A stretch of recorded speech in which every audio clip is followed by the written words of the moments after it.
Hello guys, so in this video I will show you how I edit my YouTube thumbnails in Canva. So I always use these templates which I've already made and then just change the basic information and maybe the styling for my next video. So my next video, which I just recorded, is going to be about the Canva method, how to remove the background of your images. So now first of all I will edit the screen here, because you can see here is the laptop, and on the screen I always show what is going to be in the video. So the last video, this is a screenshot from the last video that I recorded. You just sometimes, yes, you just pull it here and then it puts in the frame. This laptop screen is also from Canva.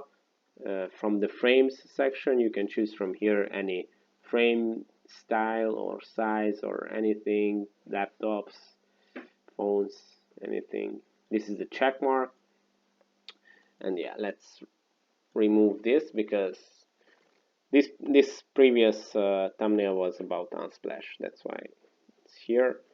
Yeah, I usually put the logo of the application that I'm showcasing in the video. So here let's search for Canva. Yeah, this is the Canva logo. Maybe sometimes I look for something if they have something better, but I think this will do for now. This is the Canva logo. This size is perfect. Here I will say how.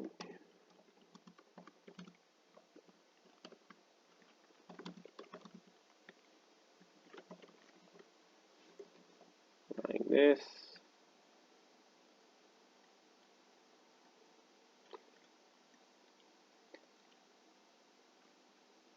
Maybe a little bit smaller.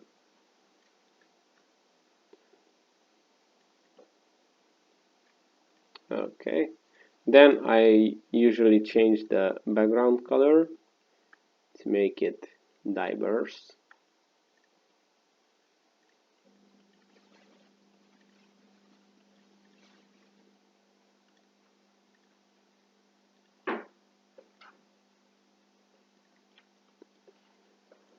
Alright, then I hide this background. I have this pattern here, which is this pattern, just the transparency is at, I don't even remember what was it, it's on 9, so it looks more subtle, like this. That's it, and the thumbnail is pretty much done. Thanks for watching. Subscribe to my channel if you enjoyed this video, and for more Canva tips, check out this playlist right here somewhere. Thank you for watching. Goodbye. Goodbye. Close YouTube and go for a walk or a talk or a park. Bye.